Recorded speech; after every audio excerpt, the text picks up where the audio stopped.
ಅದ್ಭುತವಾದ ಮಾತುಗಳನ್ನ ಆಡ್ತಾ ನಮಗೆಲ್ಲ ಹಿತವಚನಗಳನ್ನ ಹೇಳ್ತಾ, ಯಾಕೆಂದರೆ ವಯಸ್ಸಿನಲ್ಲಿ ಹಿರಿಯ ಜೋಸೈಮನ್ ನಿರ್ದೇಶಕ, ಕನ್ನಡ ಚಿತ್ರರಂಗದಲ್ಲಿ ಅದ್ಭುತವಾದ ಚಿತ್ರಗಳನ್ನು ಕೊಟ್ಟು ಹಾಗೆ ತನ್ನ 81ನೇ ವಯಸ್ಸಿನಲ್ಲಿ ಕೂಡ ಕೆಲಸ ಮಾಡಬೇಕು, ಕೆಲಸದ ಮೂಲಕ ನಾವು ಜನಗಳಿಗೆ ಸೇವೆ ಮಾಡಬೇಕು, ಚಿತ್ರರಂಗಕ್ಕೆ ಸೇವೆ ಮಾಡಬೇಕು ಅಂತ ಹೇಳ್ತಾ ಇತ್ತೀಚಿನ ಕರ್ನಾಟಕ ಚಲನಚಿತ್ರ ವಾಣಿಜ್ಯ ಮಂಡಳಿಯ ಚುನಾವಣೆಯಲ್ಲಿ ಕಾರ್ಯಕಾರಿ ಸಮಿತಿಯಲ್ಲಿ ಸ್ಪರ್ಧಿಸಿ ಗೆದ್ದು ಬಂದಿದ್ದ. ಅಲ್ಲಿ ಗೆದ್ದ, ಆದರೆ ನಮ್ಮನ್ನು ಬಿಟ್ಟು ಹೋದ.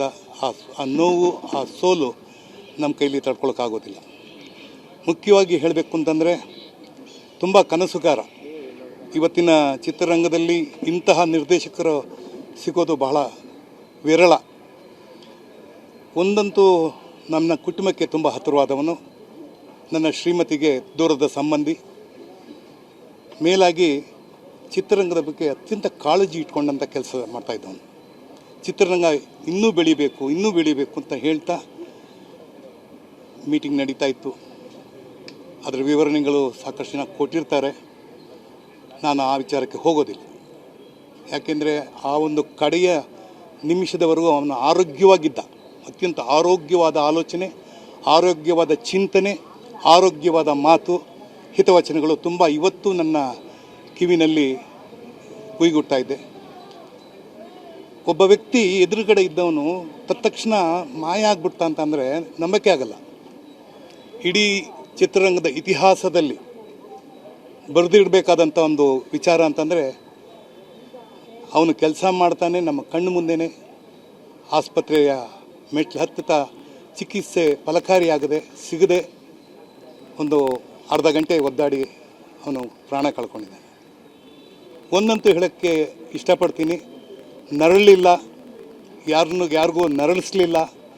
ಕುಟುಂಬದವ್ರನ್ನೆಲ್ಲ ಭಾಳ ಚೆನ್ನಾಗಿ ನೋಡಿಕೊಂಡು, ಒಬ್ಬರ ಹತ್ರ ಕೈ ಚಾಚಿದೆ, ₹1 ಕೇಳದೆ, ಕೆಲಸವೇ ಕಾಯಕವೇ ಕೈಲಾಸ ಅಂತ ಏನು ಬಸವಣ್ಣವ್ರು ಹೇಳ್ತಾರೆ, ಆ ರೀತಿ ಕಾಯಕವೇ ಕೈಲಾಸ ಅಂತ ಕೆಲಸ ಮಾಡ್ತಾಯಿದ್ದೆ. ಇತ್ತೀಚೆಗೆ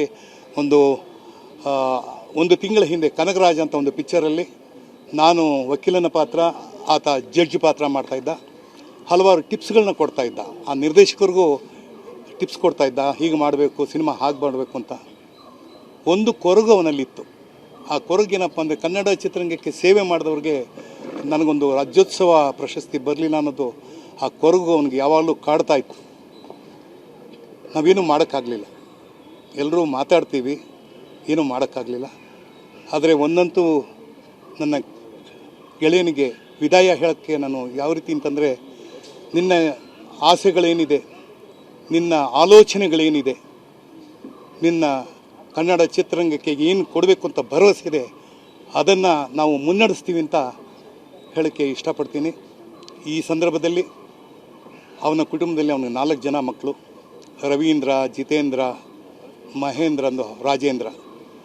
ಸುಮಾರು ವರ್ಷದ ಕೆಳಗಡೆ 3ನೇ ಮಗ ತೀರ್ಕೊಂಡ. ಈಗ ಅವನಿಗೆ 3 ಜನ ಮಕ್ಕಳು. ಅವರ ಶ್ರೀಮತಿ ತುಂಬ ನನ್ನ ತಂಗಿ, ನೋಡೋಕ್ಕಾಗಲ್ಲ, ಬೆಲ್ಲ ಹೇಳೋಕ್ಕೂ ಆಗಲ್ಲ. ಈ ಒಂದು ಸಂದರ್ಭದಲ್ಲಿ ಅವರ ಕುಟುಂಬಕ್ಕೆ ಈ ಅನಿರೀಕ್ಷಿತ ಸಾವು ಅವರ ಮನಸ್ಸನ್ನು ಕದಡಿದೆ. ಈ ಒಂದು ಸಂದರ್ಭದಲ್ಲಿ ಅವರ ಕುಟುಂಬಕ್ಕೆ ಸಾಂತ್ವನ ಹೇಳ್ತೀನಿ. ಈ ನೋವನ್ನು ಭರಿಸೋ ಶಕ್ತಿ ಆ ಚಾಮುಂಡೇಶ್ವರಿ ತಾಯಿ ಕೊಡಲಿ ಅಂತ ಹೇಳಿ